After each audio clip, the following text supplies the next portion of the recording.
one of the top programs in the United States. As a member of the graduating class of 2007, I am a member of the first graduating class of the School of Engineering, Construction Engineering, and I am an entrepreneur. Your school not only encourages engineering and construction, but the startup of new businesses. I've divided my speech into three sections. First, the job opportunities I see for you in engineering. Second, the skill sets I think you need to be a success as an engineer. And third, the skill sets I think you need to be an entrepreneur. First, your job opportunities in engineering. You chose an excellent major for getting hired right out of college. I see many opportunities for you in businesses I'm associated with. For example, I'm on a board of a very large construction company in Chicago. They are always looking for new engineers to hire for their growing needs. Another example I have seen is the demand Fluor in their Greenville, South Carolina campus has for engineers. They told me, I was there a few weeks ago, and they told me they wanted to hire 300 new engineers immediately. Besides those jobs, I know of 150 power plants in the design phase right now. They are looking for engineers. It's a good time to be an engineer. Second, to be a successful engineer, you need to do many things well. But I'll talk about the 5 top skills I've seen that good engineers need for the job. First, to be successful, you need to work hard. You may have worked hard here at the IRA School of Engineering over the last 4, 5, or 6 years when you pulled all-nighters, cramming for exams or writing papers. You stayed up all night, but then you could get some sleep after the midterms or the finals.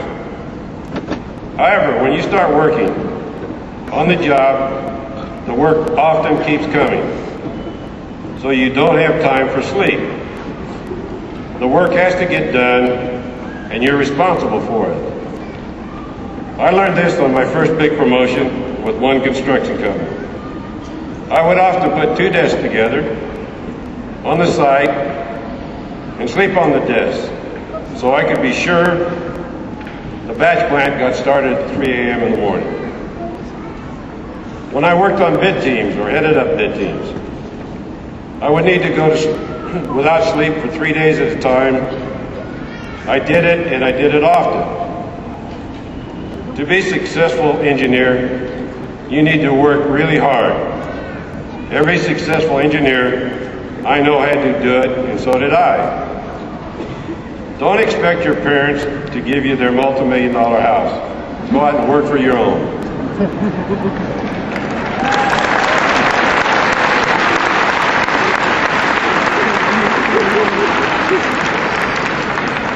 Second, to be successful, you need to be a responsible leader. You need to figure out what you value as a leader. For example, when I ran the vertical assembly building project, I valued safety for my crews. We had to walk on beams that were only 4 inches wide, but these beams were often over 500 feet in the air, and there was no nets to catch us if we fell to the earth. At bid time, my insurance company said I should plan on 26 of my people dying because they were going to fall off the beams.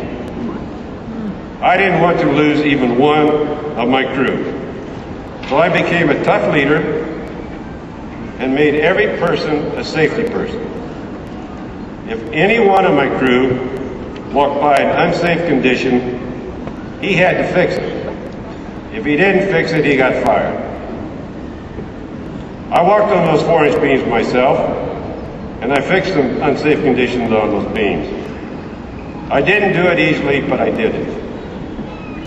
As a leader, I made safety important. As a result of safety procedures I put in place, I have never had a fatality on any project I've run or crew I've led.